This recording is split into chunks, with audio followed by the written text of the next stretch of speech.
So the story is a little bit different. In this story, the delivery driver is the creep. For quick background info, I was 12 years old when this occurred. I'm 14 now. I have 2 younger brothers. For the sake of this story, we'll call them Dylan and Tyler. They share a room on the 2nd floor, and the room is at the front of the house with a balcony door facing the street.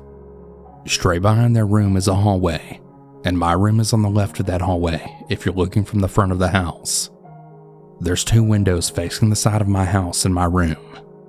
At the time of this story, I was in my brother's room watching Tyler play a video game. I think it was Cuphead. This will be important later. This took place in mid-July of 2019.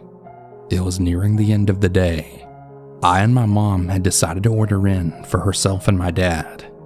Nothing out of the ordinary, right? Well, about 10 minutes later, my mom randomly starts walking in my brother's room and looking at the shutters on the door. Me and my brothers don't really pay any attention until we notice she keeps doing it, and she looks much more nervous than normal.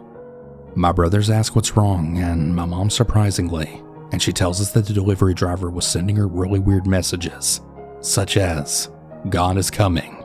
He will come for all who don't believe. Believe, and he'll bring you to paradise." Tyler was starting to get nervous, but I was much more confused than anything. But that confusion turned to fear, as not even 3 minutes later, this delivery driver was right outside our house, empty-handed, screaming and laughing, obviously high off his mind. At this point, Tyler was nearly in tears, and I was absolutely horrified, but I didn't do anything. I couldn't do anything. But as quickly as he came, he was gone. My mom filed a complaint with both the restaurant and the delivery service, and the next day she was notified that he had been terminated. That in and of itself wouldn't be that bad, but it gets worse. Now for this next part. I can't confirm that these 2 events were related, but the timing suggests it was. The day my mom was notified of the delivery driver's termination went on like normal, and around 10:30 p.m., I was the only person awake. This was pretty customary. My brothers like going to bed early, and I think my parents were asleep, but I can't be sure. Anyways, around that time, I noticed out my window the motion light turn on. At first I thought it was the neighbors, but I realized soon that it was ours. And the thing about our motion sensor light is that something pretty noticeable has to trigger it. Something like a mouse won't. I looked outside, and I didn't see anything, until I looked to my right, just out of the light's radius. That's when I noticed something. Someone. Then I realized. Someone is in my backyard, and I'm the only one awake. It didn't even occur to me that I could wake up my parents, but instead, I dug down under the window, praying whoever was out there didn't see me. I'm honestly astounded that 12-year-old me didn't even scream. But I think he noticed me, because when I checked again about 5 minutes later, he was gone. I'm 99% sure that it was the same guy, and he was either scouting out the place or trying to scare us. But thankfully, nothing else happened after that. I only remembered this recently because my mom brought it up, and all of the memories of it came flooding back. So to the crazy high screaming delivery driver that I'm nearly positive was trying to break in, stay the fuck away from me and my family.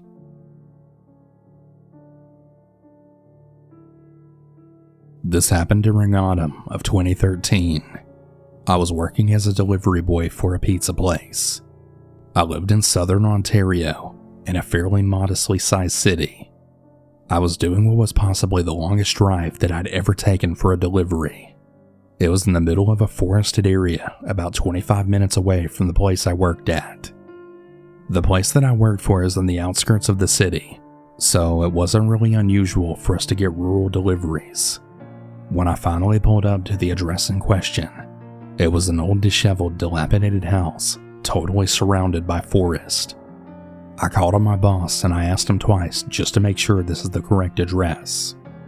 I could tell he was in a crappy mood, so I didn't want to bother him any further. I just took a deep breath and then walked to the front door of the house. There was no doorbell, so I decided to knock loudly just to make sure that the residents heard me. No response. I waited for about a minute before knocking again, saying that I was the pizza guy. Still no response. As I began to turn around to get back to my car, I saw a pair of eyes from an open window, staring intently and directly at me. After about 5 seconds of that person staring at me so eerily, I just dropped the pizza and ran back to my car. The damn thing wouldn't turn on until I turned my keys for the 3rd time. I didn't get too far away from the house when the car then began jolting. Then an awful screeching sound started, forcing me to stop the car. When I got out and looked at my tires, my blood froze. Just what I had feared. All 4 of the tires were slashed. I thought to myself, who the fuck did this? I mean, I saw that person in the window while I was at the front door.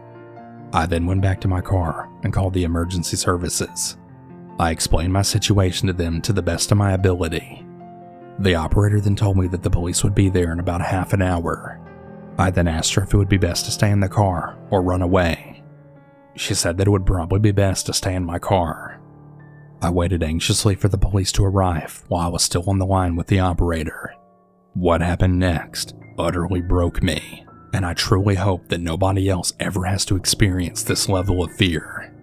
While I was examining my surroundings, I looked in the overhead mirror and I saw that same person before that was in the open window, right in the middle of the road behind my car. I could tell now that it was a man, eyes open even wider than before. Then I could ever so slightly see a demented smile then spread across his face. I just swung open the door and fled into the woods, not giving a second crap about me and my life. I ran until I was nearly out of breath, then hid behind a log and some shrubs. I waited for what felt like an hour until I finally heard a siren wailing in the distance.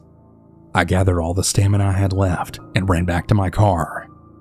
By the time I got back, police were inspecting my car. I ran to them shouting for help like a lunatic. I fell to the ground and then coughed from running so much. 2 officers then picked me up and questioned me. I told them the situation, and they sent most of the officers in the house, but one stayed with me for company. Eventually the officers came out with a knife, obviously the one used to slash my tires. One officer said that it was probably some sick insane couple who did this, given that I saw the man. Unfortunately, they were never found, and that still really pains me to this day. I obviously quit my job right after that, and I began working in a department store in the city. But I'll never forget the look on that man's face when he stared at my car in the pitch black darkness.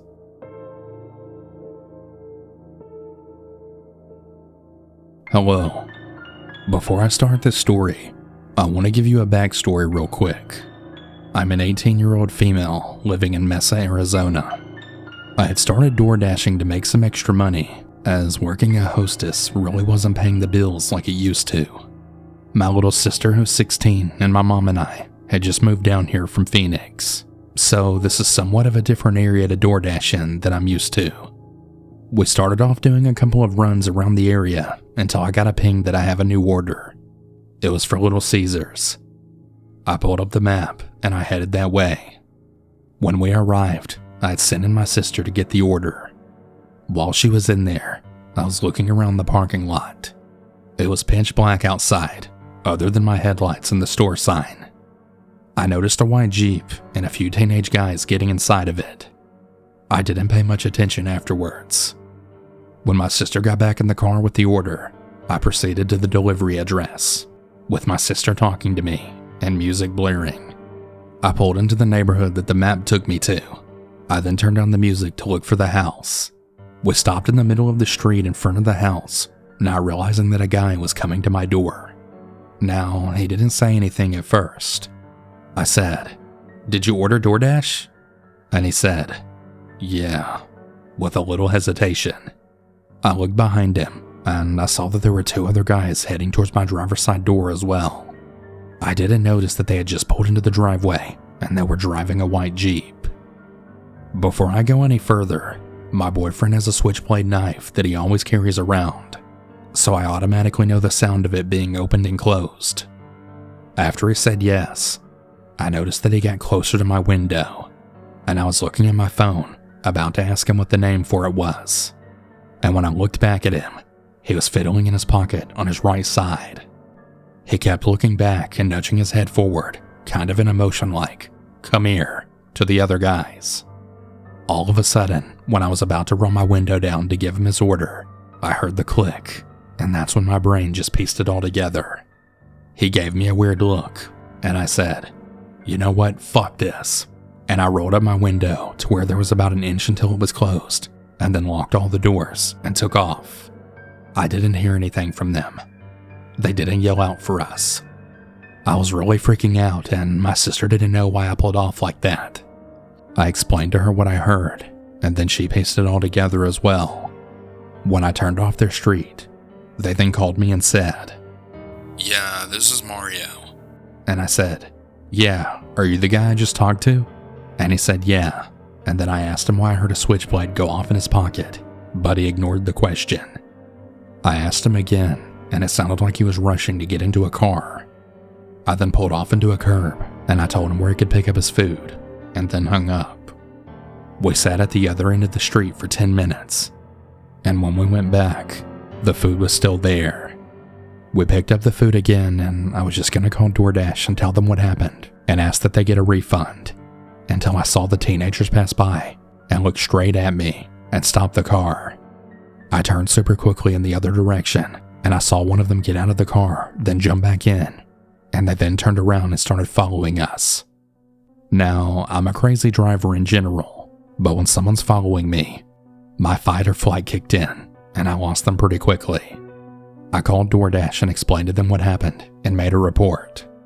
I don't know what those teenagers were up to, but as a female out at night with her little sister, I was terrified. Not just for me, but for my sister. Some of you may think that I was being overdramatic, and maybe they did just want their food, but if you were in my situation, what else could you really do? It was my safety and my sister's. I called up my boyfriend and told him everything that happened, and I couldn't stop shaking for the rest of the drive home. I couldn't ever figure out why they were at Little Caesars and got there before us. I know it was them who was there.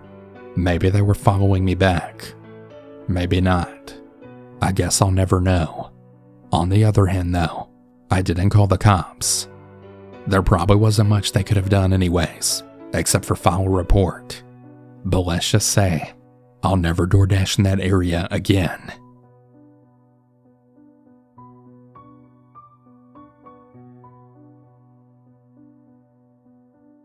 Hey everyone, I want to take a small break from the scary stories to thank today's sponsor, the Wondery Network.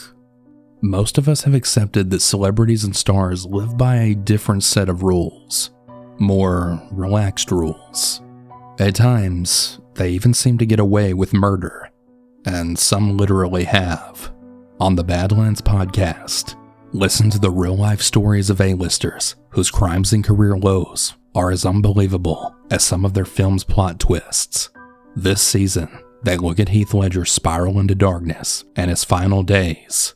They'll also cover Brittany Murphy's mysterious unusual death and Jack Nicholson's proclivity to fits of rage.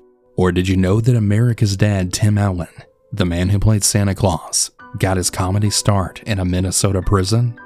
For all that and more, listen to Badlands, a true crime podcast that dives deep into the stories of the famous at their most infamous. I personally really like true crime, and I think the fact that they have a podcast that's all about celebrities' dark past is really interesting, and I definitely think it's worth checking out. You're going to love Badlands as much as I do. Get new episodes every Wednesday wherever you get your podcasts, or binge all of Season 3 ad-free right now, only on Amazon Music. Alright everyone, let's get back into the stories.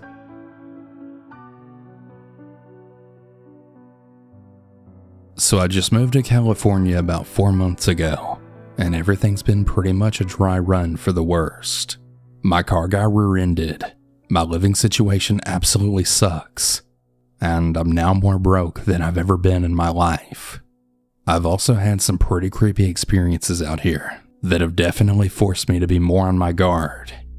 I come from a small town where you can walk the streets at 2 in the morning and arrive home in one piece. But I now live in a really large part of LA where you have to keep your eyes peeled 24/7.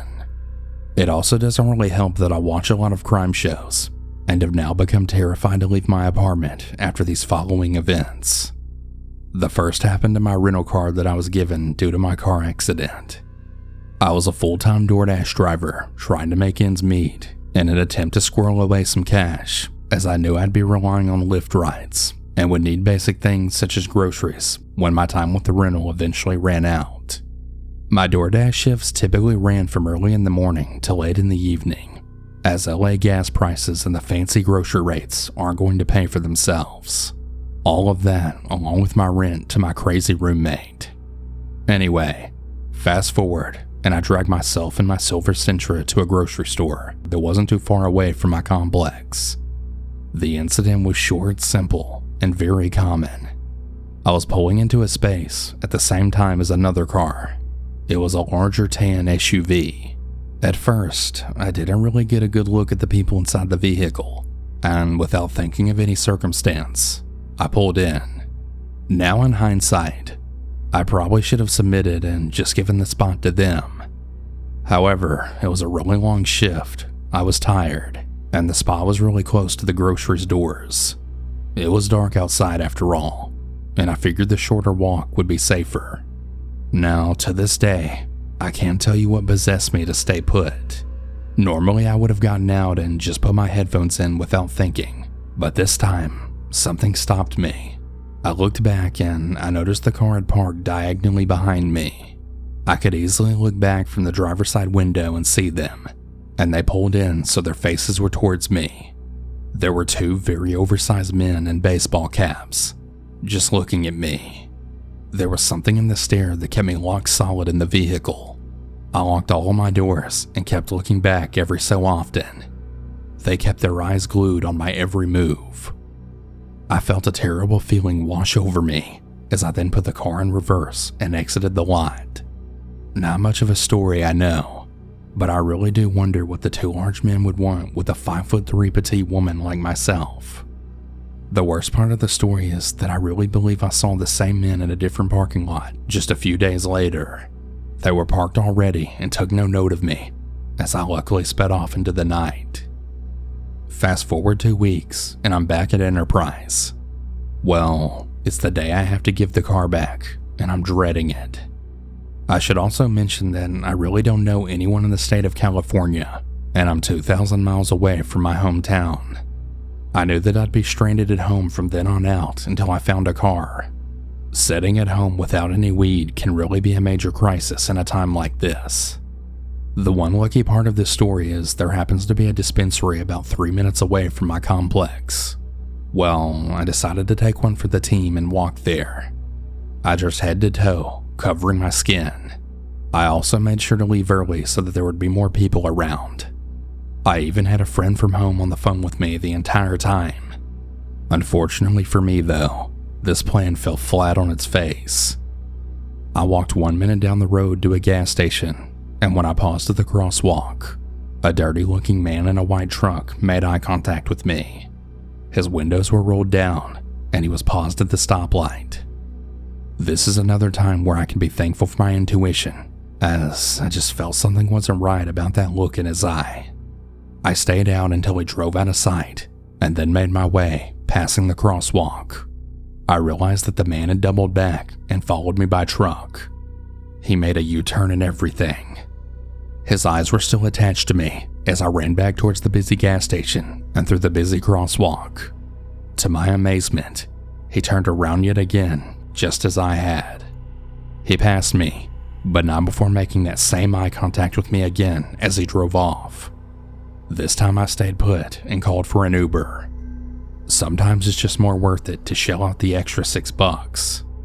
Overall, the time here's been pretty rough, and I really wouldn't recommend moving to the state unless you have people you know here and a good place to live. Please stay safe out there.